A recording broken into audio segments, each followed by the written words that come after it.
Então, dando continuidade aqui, quando a gente fala nas fases da nutrição, a alimentação inclui a ingestão, mastigação e deglutição, o ato de engolir, o metabolismo, a digestão, absorção, transporte e utilização pelo corpo, e a excreção é a eliminação após a utilização, ok?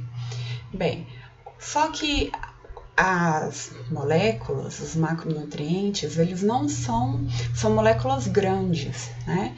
Eles não são absorvidos de forma inteira, eles precisam ser quebrados, hidrolisados, para eles serem absorvidos pelo intestino e utilizados pelas células-alvo. Então, os carboidratos, eles são formados por várias unidades de glicose, podem ser amidos, que pode estar na forma de amilose, amilopectina, que a gente vai conversar na próxima aula. E os carboidratos, eles são quebrados na forma de glicose. As proteínas, elas são formadas por várias moléculas de aminoácidos, tá? As proteínas são quebradas pela enzima protease e são liberados peptídeos ou aminoácidos. Esses aminoácidos, eles atravessam do intestino para a corrente sanguínea, para eles serem aproveitados pelas células-alvos. Já os lipídios, eles também precisam ser hidrolisados, quebrados para serem absorvidos. Então, os lipídios, eles são formados por ácidos graxos e glicerol. Então, quando a gente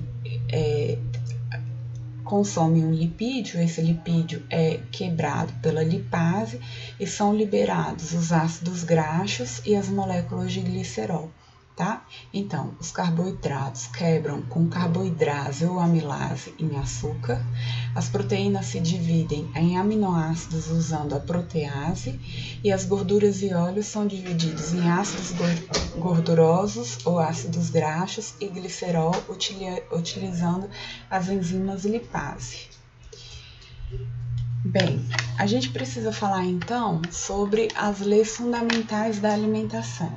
Tá? Pedro Escudeiro, em 1973, definiu a alimentação com 3 leis, com 4 leis básicas, tá? E a gente vai falar sobre elas para finalizar. A primeira delas é a lei da quantidade. Então, a alimentação ela deve ser suficiente para atender a quantidade de alimentos necessitada pelo organismo. A segunda lei diz respeito à qualidade. Então, a alimentação deve ser completa, fornecendo todos os nutrientes requisitados pelo organismo de acordo com as necessidades individuais. A terceira lei, ela diz respeito à harmonia. Então, isso significa que deve haver equilíbrio por proporcionalidade entre a quantidade e a qualidade de alimentos. E a quarta lei é a adequação. Então, a alimentação ela deve estar adequada com as necessidades nutricionais do indivíduo, apropriadas para as diferentes fases e condições da vida. Então, a infância é uma fase da vida que tem uma necessidade nutricional X, a gestação é outra fase da vida que tem uma necessidade nutricional Y, a necessidade nutricional de homens é diferente de mulheres, de idosos é diferente de adultos, que é diferente de crianças. Então, estar atento a essas necessidades nutricionais faz parte da lei da adequação, que é uma das leis da alimentação que foi descrita por Pedro Escudeiro, né? As leis fundamentais da alimentação, tá bem?